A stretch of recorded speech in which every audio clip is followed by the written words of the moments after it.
ಎದ್ದು ಬೆಡ್ ಆ ಕಡೆ ಇಟ್ಟಿದ್ದೀನಿ. ನಾನು ನಿತ್ಯ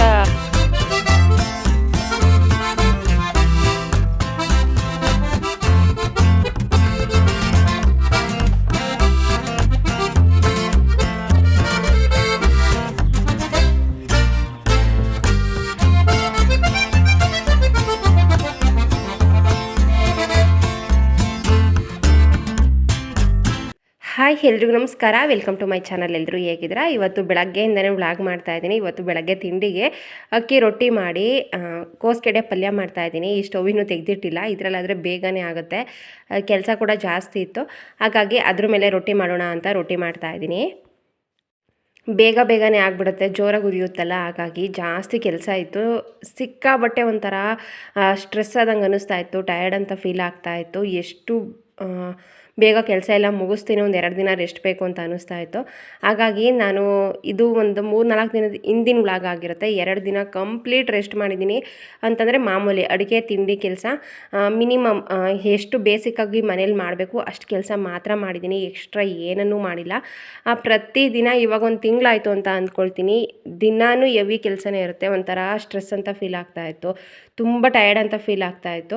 ಎಷ್ಟು ನಿದ್ದೆ ಮಾಡಿದ್ರೂ ಕಡಿಮೆ ಅಂತ ಅನ್ನಿಸ್ತಾ ಇತ್ತು. ಹಾಗಾಗಿ ನನಗೂ ಕಂಪ್ಲೀಟ್ 2 ದಿನ ರೆಸ್ಟ್ ಬೇಕು ಅಂತ ಅಂದ್ಕೊಂಡು 2 ದಿನ ರೆಸ್ಟ್ ಮಾಡಿ ನಂತರ ಇವಾಗ ರೀಸ್ಟಾರ್ಟ್ ಆಗ್ತೀನಿ ನೆಕ್ಸ್ಟು ವ್ಲಾಗಿಂದ. ಎನರ್ಜಿ ಎಷ್ಟೋ ಜಾಸ್ತಿ ಆದಂಗೆ ಅನಿಸಿದೆ, ಇನ್ನೂ ಸ್ವಲ್ಪ ಕೆಲಸ ಮಾಡ್ಬೋದು ಅಂತ ಅನಿಸ್ತಾ ಇದೆ ಇವಾಗ. ಬಟ್ ಮುಂಚೆ ಆ ಥರ ಇರಲಿಲ್ಲ, ಸಿಕ್ಕಾಬಟ್ಟೆ ಟಯರ್ಡ್ ಫೀಲ್ ಆಗ್ತಾಯಿತ್ತು. ಹಾಗಾಗಿ ಒಂದು 2 ದಿನ ರೆಸ್ಟ್ ತೊಗೊಂಡೆ. ಇವತ್ತು ಕೋಸ್ಗೆಡ್ಡೆ ಪಲ್ಯ ಮಾಡಿದೆ. ತುಂಬ ಸಿಂಪಲ್ಲಾಗಿ ಆಗುತ್ತೆ, ಬೇಗನೆ ಆಗುತ್ತೆ. ರೊಟ್ಟಿ, ದೋಸೆ, ಚಪಾತಿಗೆ ಈ ಪಲ್ಯ ಚೆನ್ನಾಗಿರುತ್ತೆ. ಪಲ್ಯ ಎಲ್ಲ ಮಾಡಿ ರೊಟ್ಟಿ ಮಾಡಿ ಅಂಬಲಿ ಮಾಡಿ ಬೆಳಗಿನ ಕೆಲಸನ ಮುಗಿಸ್ಕೊಂಡೆ. ಬೇರೆ ಕೆಲಸ ಮಾಡೋದಕ್ಕೆ ಸರಿ ಹೋಗುತ್ತೆ ಅಂತ.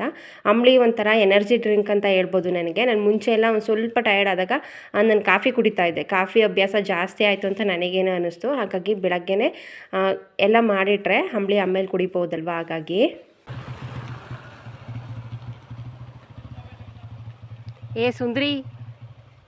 ಸುಂದ್ರಿ ಇಲ್ಲಿ ಲಹರಿ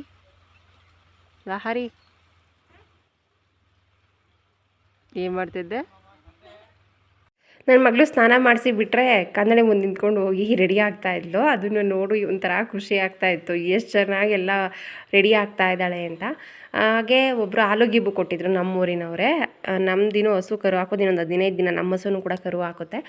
ಅವ್ರು ಕೊಟ್ಟಿದ್ರಲ್ಲ, ಹಾಗಾಗಿ ಗಿಣ್ಣು ಕಾಯಿಸ್ತಾ ಇದ್ದೆ. ನಿತ್ಯಾಗಂತೂ ಸಿಕ್ಕಾಪಟ್ಟೆ ಇಷ್ಟ ಗಿಣ್ಣು. ಕಾಯಿಸೋಣ ಅಂತ ಅಂದ ತಕ್ಷಣ ಮಮ್ಮಿ ಕಾಯಿಸು ಅಂತ. ಬೆಲ್ಲ ಇರಲಿಲ್ಲ, ಖಾಲಿಯಾಗಿತ್ತು. ಹಾಗಾಗಿ ಸಕ್ಕರೆನೇ ಹಾಕಿ ಕಾಯಿಸ್ತಾ ಇದ್ದೀನಿ. ಸ್ವಲ್ಪ ಏಲಕ್ಕಿ ಪೌಡರ್, ಸಕ್ಕರೆ ಎಲ್ಲ ಚೆನ್ನಾಗಿ ಕರಗಿದ ಮೇಲೆ ಇನ್ನೊಂದು ಪಾತ್ರೆಗೆ ಸೋಸ್ಕೊಂಡು ಬೇಯಿಸ್ಕೊಳ್ಳೋದು. ರೆಸಿಪಿ ಆಲ್ರೆಡಿ ನಾನು ಶೇರ್ ಮಾಡಿದ್ದೀನಿ, ಯಾವ ರೀತಿಯಾಗಿ ನಮ್ಮ ಕಡೆ ಗಿಣ್ಣು ಮಾಡ್ತಾರೆ ಅಂತ. ಹಾಗಾಗಿ ಪೂರ್ತಿ ಡೀಟೇಲಾಗಿ ಏನು ಮಾಡಲಿಲ್ಲ, ನಾನು ಕುಕ್ಕರಲ್ಲೇ ಮಾಡೋದು. ತುಂಬ ಈಸಿಯಾಗಿ ಆಗುತ್ತೆ. ಗಿಣ್ಣು ಮಾಡೋಕ್ಕೆ ಬರಲ್ಲ ಅನ್ನೋರು ಕೂಡ, ಫಸ್ಟ್ ಟೈಮ್ ಮಾಡೋರು ಕೂಡ ಪರ್ಫೆಕ್ಟಾಗಿ ಮಾಡಬಹುದು. ನೋಡಿ, ಈ ಥರ ಗುಂಡಿ ಮಧ್ಯದಲ್ಲಾಗಿ ನೀರು ನಿಂತ್ಕೊಂಡಿದ್ರೆ ಚೆನ್ನಾಗಿ ಬೆಂದಿದೆ ಅಂತ. ಜಾಸ್ತಿ ಬೆಂದರೂ ಚೆನ್ನಾಗಿರೋದಿಲ್ಲ, ಕಡಿಮೆ ಬೆಂದರೂ ಚೆನ್ನಾಗಿರೋದಿಲ್ಲ. ಈ ಥರ ಒಂದು ಸ್ಪೂನ್ ಹಾಕಿ ನೋಡಿದರೆ ಅದರಲ್ಲಿ ಹಾಲು ಥರ ಏನೋ ಬಂದಿಲ್ಲ ಅಂತಂದರೆ ಆವಾಗಲೂ ಕೂಡ ಬೆಂದಿದೆ ಅಂತ. ನೋಡಿ, ಈ ಥರ ನೀರು ನಿಂತ್ಕೊಂಡಿದ್ರೆ ಚೆನ್ನಾಗಿ ಬೆಂದಿದೆ ಅಂತ. ಏನು ಬಿಪೆ? Good morning. ಊಟ ಆಯ್ತಾ? ತಿಂಡಿ ಆಯ್ತಾ? ಏನು ಮಾಡ್ತಿದ್ಯಾ?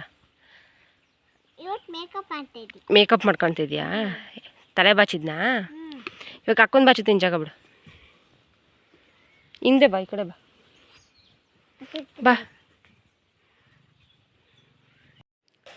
ಹಾಗೆ ಮಧ್ಯಾಹ್ನದ ಊಟಕ್ಕೆ ತರಕಾರಿ ಸಾಂಬಾರು ಮಾಡಿ, ಕಿಚಡಿ ಮಾಡಿ, ಎಷ್ಟೊಂದು ದಿನ ಆಗಿತ್ತು ಕಿಚಡಿ ತಿನ್ನಬೇಕು ಅಂತ ಅನ್ನಿಸ್ತಾ ಇತ್ತು. ತರಕಾರಿ ಸಾಂಬಾರಿಗೆ, ಸೊಪ್ಪಿನ ಸಾಂಬಾರಿಗೆ ತುಂಬಾ ಚೆನ್ನಾಗಿರುತ್ತೆ ಕಿಚಡಿ. ಟೇಸ್ಟ್ ನಂಗೆ ತುಂಬಾ ಇಷ್ಟ.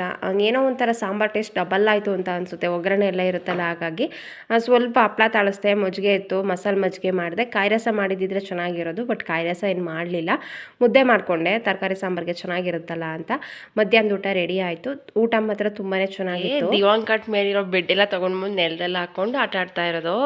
ಹೇಗಿದ್ರು ಫ್ರೀಯಾಗಿದೆ ಇತ್ತಲ್ಲ ಮನೆ, ಈಗ ಆಟ ಆಡಲಿ, ಆಮೇಲೆ ಮತ್ತೆ ಈ ಥರ ಆಡೋಕ್ಕಾಗಲ್ಲ ಅಂತ ಬಿಟ್ಟರೆ ಮನೆ ಕಟ್ತಾ ಇರೋದು. 1 ಗಂಟೆ ಮೇಲಿಂದ ಕಟ್ಟಿದ್ದಾಳೆ ಪಾಪ, ಎಷ್ಟು ಕಷ್ಟಪಟ್ಟು ಕಟ್ಟಿದ್ದಾಳೆ, ಹಾಳು ಮಾಡೋದಿಲ್ಲ. ನೋಡಿ, ಇಲ್ಲಿಗೆ ಗೊಂಬೆ ಮಲಗ್ಸಕ್ಕಂತೆ ಜಾಗ. ಆ ಕಡೆ ತಲೆದಿಂಬು, ಇನ್ನೊಂದು ಗೊಂಬೆ, ಬೆಡ್ಶೀಟು, ಈ ಕಡೆ ಬೆಡ್ಶೀಟು. ಅದು ನಿಂತ್ಕೊಂಡಿಲ್ಲ ಅಂತ ಆ ಕಡೆ ಒಂದು ಈ ಕಡೆ ಒಂದು ಗೊಂಬೆ ಕೊಟ್ಟು ಅದ್ರ ಮೇಲೆ ತಲೆದಿಂಬಿಟ್ಟು ನೋಡೋದಕ್ಕೆ ಇಷ್ಟು ಸಿಂಪಲಾಗಿ ಕಾಣಿಸ್ತಾ ಇದೆ. ಬಟ್ ಇಷ್ಟು ಸಿಂಪಲಾಗಿ ಕಟ್ಟಿಲ್ಲ, ತುಂಬ ಕಷ್ಟಪಟ್ಟು ಕಟ್ಟಿದ್ದಾಳೆ. ಅಲ್ಲಿ ಕೂತ ನೀನು ಕೂತ ಅದಕ್ಕೊಂದು ಫ್ಲವರ್ ಬೇರೆ ನೋಡಿ. ನನಗೆ ಮಾತ್ರ ಗುಲಾಬಿ ಕಂಡ್ರೆ ಇಷ್ಟ ಇಲ್ಲ, ನನ್ನ ಮಗಳಿಗೂ ಕೂಡ ತುಂಬ ಇಷ್ಟ. ನನ್ನ ಥರನೇ ನನ್ನ ಮಗಳು ಅಲ್ವಾ ಬಂಗಾರಿ? ಹಾಗೆ ಈ ಗೊಂಬೆ ಸಿಕ್ಕಾಪಟ್ಟೆ ಇಷ್ಟ ಆಗಿದೆ. ಈಗ ಯಾವಾಗಲೂ ರಾತ್ರಿನೂ ಪಕ್ಕಕ್ಕೆ ಇಟ್ಕೊಂಡು ಮಲ್ಕೊಂಡೆ ಅದನ್ನು ಮಲಗಿಸ್ಕೊಳ್ತಾಳೆ ಅಲ್ವಾ? ಹಾಂ, ಏನು ತಿಂದೆ ಇವತ್ತು? ಬೇರೆ ಟೈಮಲ್ಲೆಲ್ಲ ಎಷ್ಟೊಂದು ಮಾತಾಡ್ತಾಳೆ ಅಂತಂದರೆ ನಾನು ಅದಕ್ಕೆ ವಿಡಿಯೋ ಮಾಡಬೇಕಾದ್ರೆ ಕೆಲವೊಂದು ಸಲ ಮಾತೇ ಆಡಲ್ಲ, ಅವಳು ಮಾತೇ ಕೇಳಿಸ್ಲಿ ಅಂತ ಸುಮ್ಮನೆ ಇರ್ತೀನಿ. ಬಟ್ ಇವಾಗ ನೋಡಿ ವಾಯ್ಸೇ ಬರೋದಿಲ್ಲ. ಮಲಗಿಸ್ತೀಯಾ? ಮಲಗಿಸು ಮಕ್ಕತ್ತು. ಹೇಳಿದ್ನಲ್ಲ, ಕಂಪ್ಲೀಟಾಗಿ 2 ದಿನ ರೆಸ್ಟ್ ಮಾಡಿದೆ. ಜಾಸ್ತಿ ಕೆಲಸ ಯಾವುದೂ ಮಾಡಿಲ್ಲ. ತುಂಬ ಚೆನ್ನಾಗಿ ನಿದ್ದೆ ಆಯಿತು. ಬೆಳಗ್ಗೆ ರಾತ್ರಿ ಎಲ್ಲ ನಿದ್ದೆ ಮಾಡಿದ್ದೀನಿ. ಯಾಕೋ ಗೊತ್ತಿಲ್ಲ, ಸಿಕ್ಕಾಪಟ್ಟೆ ಟಯರ್ಡ್ ಫೀಲ್ ಆಗ್ತಾಯಿದ್ದು. ಆಗಲೇ ಹೇಳಿದೆ, ಮತ್ತೆ ರಿಪೀಟ್ ಅಂತ ಅನಿಸುತ್ತೆ ಹೇಳೋಕ್ಕೋದ್ರೆ. ನಿಮಗೂ ಕೆಲವೊಂದು ಸಲ ಈಗ ಅನ್ನಿಸ್ಬಹುದು. ಅಂದರೆ ನಾರ್ಮಲ್ ಕೆಲಸ ಇದ್ದಾಗ ಅಷ್ಟೊಂದೇನು ಅನಿಸೋದಿಲ್ಲ. ಬ್ಯಾಕ್ ಟು ಬ್ಯಾಕ್ ಕೆಲಸ ಜಾಸ್ತಿ ಇತ್ತು. ಕೆಲಸದವ್ರು ಬರ್ತಾಯಿದ್ರು, ಅವ್ರಿಗೆ ಅಡುಗೆ ತಿಂಡಿ, ಮನೆ ಕೆಲಸ, ಸ್ಕೂಲ್ ಕೆಲಸ, ಜೊತೆಗೆ ಯೂಟ್ಯೂಬ್ ಕೆಲಸ. ನಾನು 10-12 ನಿಮಿಷ ವಿಡಿಯೋ ಹಾಕೋದಾದ್ರೂ ಅದ್ರ ಎಡಿಟಿಂಗ್ ಕೆಲಸ ಆಗಿರ್ಬೋದು, ತಮ್ನೈಲ್ ಹಾಕೋದಾಗಿರ್ಬೋದು, ಈ ಥರ ಕೆಲಸ ಸಿಕ್ಕಾಪಟ್ಟೆ ಇರುತ್ತೆ. ಅದು ಕೂಡ ಈಸಿ ಅಲ್ಲ. ಎಲ್ಲ ಕೆಲಸದ ಮಧ್ಯೆ ಜಾಸ್ತಿ ಆಗಿ ನನಗೆ ಟಯರ್ಡ್ ಅಂತ ಫೀಲ್ ಆಗ್ತಾಯಿತ್ತು. 2 ದಿನ ಕಂಪ್ಲೀಟ್ ರೆಸ್ಟ್ ಮಾಡಿದ್ದೀನಿ. ಸಡನ್ನಾಗಿ ಹಸುಗಳು ಹೊಲ್ತಕ್ಕೆ ಹೋಗ್ತಾಯಿತ್ತು, ಅದು ಕೂಡ ಉಳ್ಕೊಂಡ್ವಿ. ಮನೆ ಹತ್ರನೇ ಇರ್ತವೆ. ಕಮ್ಮಿ ಅಂತಂದ್ರೂ 4-5 ಸಲ ಬರ್ತೀನಿ ಮನೆ ಹಿಂದಕ್ಕೆ, ತೋಟಕ್ಕೆ ನೀರು ಕುಡಿಸೋದಕ್ಕೆ, ಮೇವು ಹಾಕೋದಕ್ಕೆ, ಕಟ್ಟೋದಕ್ಕೆ, ಇಟ್ಕೊಂಡು ಹೋಗೋದಕ್ಕೆ. ಈ ಕೆಲಸನೂ ಕೂಡ ಜಾಸ್ತಿ ಆಯಿತು. ಶುಂಠಿ ಹಾಕೋದಂತೆ, ಶುಂಠಿ ಕೀಳೋದು ಮತ್ತು ಮುರಿಯೋದು ಕೆಲಸ ಎಲ್ಲದೂ ಜಾಸ್ತಿ ಆಗಿ ತುಂಬಾ ಒಂಥರ ಸ್ಟ್ರೆಸ್ ಅಂತ ಆಗ್ತಾಯಿತ್ತು. ಹಾಗಾಗಿ ಎಲ್ರಿಗೂ ಈಗ ಅನಿಸುತ್ತೆ ಅಂತ ಅಂದ್ಕೊಳ್ತೀನಿ. ನಾರ್ಮಲ್ ರೂಟೀನ್ ಇದ್ದಾಗ ಅಲ್ಲ, ತುಂಬ ಹೆವಿ ಕೆಲಸ ಆದಾಗ ಬ್ರೇಕ್ ಬೇಕು ಅಂತ ಅನಿಸುತ್ತೆ. ಅದೇ ಬ್ರೇಕ್ ನಾನು ತೊಗೊಂಡು ಇವಾಗ ಮತ್ತೆ ರೀಸ್ಟಾರ್ಟ್ ಆಗಿದ್ದೀನಿ. ಐಟಮ್ಸ್ಗಳು ಆಚೆಗೆ ಇಡೋದು ಎಷ್ಟು ಕಷ್ಟ, ಮತ್ತು ವಾಪಸ್ ಎಲ್ಲದನ್ನು ಕ್ಲೀನ್ ಮಾಡಿ ಒಳಗಡೆ ಇಡೋದಿದೆಯಲ್ಲ ಅಷ್ಟೇ ಕಷ್ಟ ಆಯಿತು. ಎಲ್ಲದನ್ನು ವಾಪಸ್ ಮತ್ತೆ ಜೋಡಿಸೋ ಅಷ್ಟರಲ್ಲಿ ಇವಾಗ ನಾನು ನಿಮಗೆ ಒಂದು ಸಲ ಹೇಳ್ತೀನಿ, ನಾನು ಹಸುಗಳಿಗೆ ನೀರು ಕುಡಿಸಿ ಮೇವಾಕಿ ಬರೋಕ್ಕೆ ಹೋಗಿದ್ದೆ. ಇಷ್ಟೇ ನಾನು ವ್ಲಾಗಲ್ಲಿ ಹೇಳೋದು. ಬಟ್ ಅಷ್ಟು ಅಲ್ಲಿ ನೀರು ತೊಗೊಂಡು ಬಂದು ನೀರು ಕುಡಿಸಿ ಮೇವಾಕಿ ಎಲ್ಲ ಬರೋ ಅಷ್ಟರಲ್ಲಿ ಅರ್ಧ ಗಂಟೆ ಮೇಲೆ, ಒಂದು ಸಲಕ್ಕೆ ಅರ್ಧ ಗಂಟೆ ಮೇಲೆ ಟೈಮ್ ತೊಗೊಂಡಿರ್ತೀನಿ. ಈ ಥರ ಕೆಲಸ ಕ್ಯಾಲ್ಕುಲೇಟ್ ಮಾಡ್ತಾ ಹೋದರೆ ಬೆಳಗ್ಗೆಯಿಂದ ಸಂಜೆವರೆಗೂ ಕಂಟಿನ್ಯೂಸ್ ಕೆಲಸ ಆಗಿರುತ್ತೆ. ಬಟ್ ನಾನು ವೀಡಿಯೋದಲ್ಲಿ ಹೇಳೋದು 1 ನಿಮಿಷ ಅಥವಾ 30 ಸೆಕೆಂಡ್ ಇಷ್ಟರಲ್ಲೇ ಹೇಳಿ ಮುಗಿಸಿರ್ತೀನಿ. ಹಾಗಾಗಿ ಹೇಳೋದು, ನಾನು ಯಾವಾಗಲೂ ಹೇಳ್ತಾ ಇರ್ತೀನಿ, ಯಾವ ಕೆಲಸನೂ ಕೂಡ ಈಸಿ ಅಲ್ಲ, ಮೇಲೆ ಕಾಣಿಸುವಷ್ಟು ಈಸಿ ಅಲ್ಲ. ಎಲ್ಲದಕ್ಕೂ ಅದರದ್ದೇ ಆದಂತಹ ಟೈಮ್ ಬೇಕು, ಅದರದ್ದೇ ಆದಂತಹ ಕೆಲಸ ಇರುತ್ತೆ ಅಂತ. ನಿಮಗೆ ಅನ್ನಿಸ್ಬೋದು ಇಷ್ಟೆಲ್ಲ ಕಷ್ಟಪಟ್ಟು ಯೂಟ್ಯೂಬನ್ನು ಯಾಕೆ ಮಾಡ್ಬೋದು ಅಂತ. ನನಗೆ ಅದೇನೋ ಒಂದು ಖುಷಿ ಕೊಡುತ್ತೆ ಕೆಲಸ. ನನಗೆ ತುಂಬಾ ಇಷ್ಟ. ನಾನು ಒಂದು ಆಲ್ಮೋಸ್ಟ್ 4 ವರ್ಷ ಆಯಿತು ಅಂತ ಅಂದ್ಕೊಳ್ತೀನಿ. ಈ ಚಾನಲ್ ಶುರುವಾಗಿ 2 ವರ್ಷದ ಮೇಲಾಯಿತು. ಮುಂಚೆ ಒಂದು ಚಾನಲ್ ಇತ್ತು, ಅದನ್ನು 1 ವರ್ಷದವರೆಗೂ ನಡೆಸಿ ಅದನ್ನು ಹಾಗೇ ಬಿಟ್ಟೆ, ಡಿಲೀಟ್ ಮಾಡಿದೆ. ಅದು ಚಾನಲ್ ಇನ್ನೂ ಕೆಲವೊಂದು ವೀಡಿಯೋಸ್ ಇದೆ ಅದರಲ್ಲಿ. ನನ್ನ ಮಗಳದ್ದು ಪುಟಾಣಿ ಇದ್ದಾಗ ಶುರು ಮಾಡಿದ್ದು ನಾನು. ಮತ್ತೆ ಮಧ್ಯದಲ್ಲಿ ಬ್ರೇಕ್ ತೊಗೊಂಡೆ, ಮತ್ತೆ ಇದನ್ನು ಮಾಡಿದೆ. ಸ್ವಲ್ಪ ಮಟ್ಟಿಗೆ ಚೆನ್ನಾಯಿತು ಅನ್ನೋ ಅಷ್ಟರಲ್ಲಿ ಮತ್ತೆ ಯಾಕೋ ಗೊತ್ತಿಲ್ಲ ವ್ಯೂಸ್ ಬಿದ್ದೋಯ್ತು. ಮಾಡೋದು ಬೇಡ ಅಂತ ಅಂದ್ಕೊಳ್ತೀನಿ, ಮತ್ತೆ ಬಿಡಬಾರ್ದು ಅಂತ ಮತ್ತೆ ಅಂದ್ಕೊಂಡು ಮತ್ತೆ ಮಾಡ್ತೀನಿ. ಈ ಥರ ಆಗ್ತಾಯಿದೆ. ಪರವಾಗಿಲ್ಲ, ನೋಡೋಣ ಹೇಗಾಗುತ್ತೆ ಹಾಗೆ ಮಾಡೋದು. ದಿವಂಕಟ್ಟೆಲ್ಲ ಆಚೆಲ್ಲ ಇದ್ದೆ, ಅದನ್ನೆಲ್ಲ ಇವಾಗ ಮತ್ತೆ ಒಳಗೆ ತೆಗೆದಿಡಬೇಕು. ಮಳೆ ಬರೋ ಥರ ಇದೆ. ಇದು ಬೆಡ್ಡ ಕಡೆ ಇಟ್ಟಿದ್ದೀನಿ. ನಾನು ನಿತ್ಯ ಎತ್ತಿಡೋಣ ಅಂತ ನೋಡಿದ್ವಿ, ಬಟ್ ಸಿಕ್ಕಾಪಟ್ಟೆ ವೆಯ್ಟ್ ಇದೆ, ನಿತ್ಯಕ್ಕೆ ಎತ್ತಕ್ಕಾಗಲಿಲ್ಲ. ನನ್ನ ಹಸ್ಬೆಂಡ್ ಬರೋವರೆಗೂ ವೆಯ್ಟ್ ಮಾಡಬೇಕು. ನಾವೇ ಇಡೋಣ ಅಂತ ನೋಡಿಬಿಟ್ಟೆ, ಒರೆಸಿ ಎಲ್ಲ ಕ್ಲೀನ್ ಮಾಡಿ ಇಟ್ಬಿಡೋಣ ಅಂತ, ಬಟ್ ಆಗಲಿಲ್ಲ. ಅಲ್ಲಿ ಬೆಡ್ ಆ ಕಡೆ ಇದೆ, ಇಲ್ಲಿದೆ. ಇದ್ರ ಮೇಲೆ ಕುತ್ಕೊಂಡು ಆಟ ಆಡ್ತಾ ಇದ್ದಾಳೆ. ಒಂದೊಂದೇ ಇನ್ನು ಖಾಲಿ ಮಾಡಬೇಕು. ಪೇಂಟಿಂಗ್ ಆಗಿಲ್ಲ, ಅವ್ರು ಇನ್ನೂ ಬಂದಿಲ್ಲ. ಬಂದಿಷ್ಟೊತ್ತಿಗೆ ಮುಗಿಸ್ಕೊಟ್ಟಿದ್ರೆ ನಮಗೂ ಕ್ಲೀನ್ ಮಾಡ್ಕೊಳ್ಳೋದಕ್ಕೆ ಸರಿ ಹೋಗೋದು. ಏನೋ ಎಮರ್ಜೆನ್ಸಿ ಒಪ್ಕೊಂಡಿದ್ದೀವಿ ಅಂತ ಹೋಗಿದ್ದಾರೆ, ಮುಗಿಸ್ಕೊಂಡು ಬರ್ತಾರೆ. ಬರೋ ಅಷ್ಟೊತ್ತಿಗೆ ಕತೆ ಎಲ್ಲ ಗೋವಿಂದ ಅಂತೆ. ನೋಡಿ ಹೇಗೆ ಹೇಳ್ತಾಳೆ ಅಂತ. ಒಂದು ವಾರ ಆಗಿತ್ತು ಹೂವು ಎತ್ಕೊಂಡು. ಹಿಂದಿನ ಗುರುವಾರ ಪೂಜೆ ಮಾಡಿದ್ದೆ, ಅವತ್ತು ಎತ್ಕೊಂಡಿದ್ದು. ಮತ್ತು ರಾಯರ ಬರ್ತಡೇ ಬಂತು, ಅವತ್ತು ಮಾಡೋಣ ಅಂತ ಅಂದ್ಕೊಂಡು ಹೂವೇ ಎತ್ತಿಲ್ಲ. ನೋಡಿದ್ರೇ ಖುಷಿ ಆಗುತ್ತೆ. ಗಿಡದ ತುಂಬ ಹೂವು ಅರಳಿದೆ. ವೀಡಿಯೋದಲ್ಲಿ ನೋಡೋದಕ್ಕಿಂತ ಡೈರೆಕ್ಟಾಗಿ ನೋಡೋದಕ್ಕೆ ತುಂಬಾ ಚೆನ್ನಾಗಿ ಕಾಣಿಸ್ತಾ ಇತ್ತು. ಹೇಗಿದೆ ಮನೆ ಮುಂದೆ ಅಂತಂದರೆ ಸೂಪರಾಗಿ ಕಾಣಿಸ್ತಾ ಇತ್ತು. ಈ ಗಿಡನೂ ಕೂಡ ಬಿಂದಿಗೆ ಗಿಡ, ಈ ಗಿಡನೂ ಕೂಡ ಇವಾಗ ಚೆನ್ನಾಗಿ ಹೂವು ಬಿಡ್ತಾ ಇದೆ. ಅದರಲ್ಲೂ ಕನಕಾಂಬರ ಅಂತೂ ತುಂಬ ಚೆನ್ನಾಗಿ ಕಾಣಿಸ್ತಾ ಇತ್ತು. ರಾಯರ ಬರ್ತಡೇ ಅವತ್ತು ಮಾಡೋದಕ್ಕಾಗಲಿಲ್ಲ, ಇನ್ನೊಂದು ದಿನ ಮಾಡಿದ್ರಾಗುತ್ತೆ ಅಂತ ಮತ್ತೆ ಹೂವು ಎತ್ತಿಟ್ಟಿಲ್ಲ. ಅಷ್ಟರಲ್ಲಿ ಮತ್ತೆ ಸೋನೆ ಶುರುವಾಯಿತು. ದಿವಂಕಾಟೆಲ್ಲ ಒಳಗಡೆ ಎತ್ತಿಟ್ವಿ. ಇನ್ನು ಒಂದೇ ಒಂದು ಮಂಚ ಮಾತ್ರ ಸಣ್ಣದು ಆಚೆಲ್ಲಿದೆ. ನೋಡಿ ಸೋನೆ ಬಂದು ಮನೆ ಮುಂದೆಲ್ಲ ನೆನೀತು. ಜಾಸ್ತಿ ಏನು ಬರಲಿಲ್ಲ, ಜೋರಾಗಿ ಬರೋ ಥರನೇ ಆಗ್ತಾಯಿತ್ತು. ಆದ್ರೂ ಬೇಗ ಎಲ್ಲ ಎತ್ತಿಟ್ವಿ. ಈಗ ಒಂದೆರಡು ಬೆಡ್ಶೀಟ್ಗಳು ತೊಳೆಯೋದಿತ್ತು. ಎಲ್ಲದನ್ನು ತೊಳೆದಿದ್ದೆ. ಡೈಲಿ ಯೂಸ್ ಯಾವ್ದು ಮಾಡ್ತೀವಿ ಅದನ್ನು ತೊಳೆದಿರಲಿಲ್ಲ.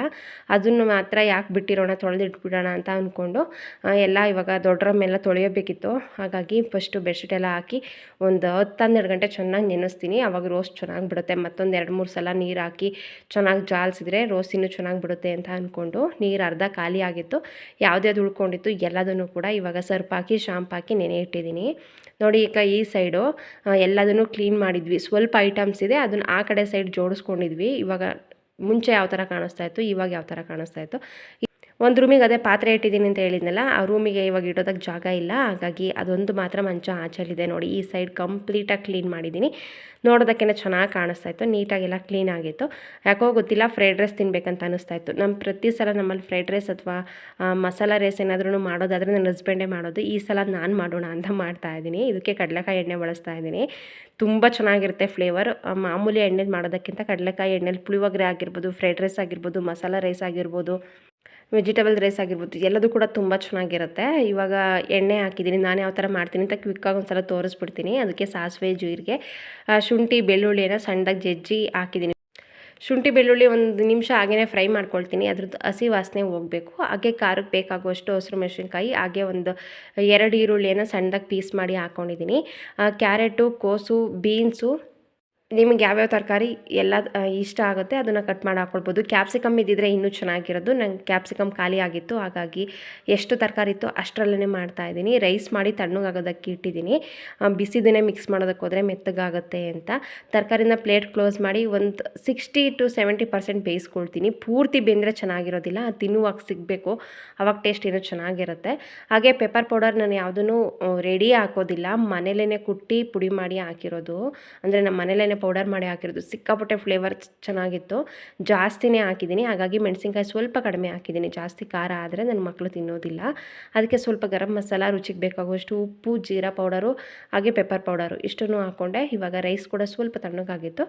ಒಗ್ಗರಣೆ ಕೂಡ ರೆಡಿ ಆಗಿತ್ತು. ಎಲ್ಲದನ್ನು ಚೆನ್ನಾಗಿ ಮಿಕ್ಸ್ ಮಾಡಿಕೊಂಡ್ರೆ ಮಸಾಲ ರೈಸ್ ರೆಡಿ ಆಯಿತು. ತುಂಬಾ ಚೆನ್ನಾಗಿರುತ್ತೆ. ಇವತ್ತಿನ ವಿಡಿಯೋ ಇದಾಗಿತ್ತು. ನಿಮಗೆ ಇಷ್ಟ ಆಗಿದೆ ಅಂತ ಭಾವಿಸ್ತೀನಿ. ಇಷ್ಟ ಆದರೆ ಪ್ಲೀಸ್ ಲೈಕ್ ಮಾಡಿ, ಶೇರ್ ಮಾಡಿ. ಪ್ಲೀಸ್ ನಮ್ಮ ಚಾನಲ್ಗೆ ಯಾರೇನೂ ಸಬ್ಸ್ಕ್ರೈಬ್ ಆಗಿಲ್ಲ ಸಬ್ಸ್ಕ್ರೈಬ್ ಮಾಡ್ಕೊಳ್ಳಿ. ಅಭಿಪ್ರಾಯ ಮತ್ತು ಅನಿಸಿಕೆಗಳನ್ನು ಕಮೆಂಟ್ ಬಾಕ್ಸಲ್ಲಿ ತಿಳಿಸಿ. ಸಿಗ್ತೀನಿ ಮುಂದಿನ ವೀಡಿಯೋದಲ್ಲಿ. Thank you.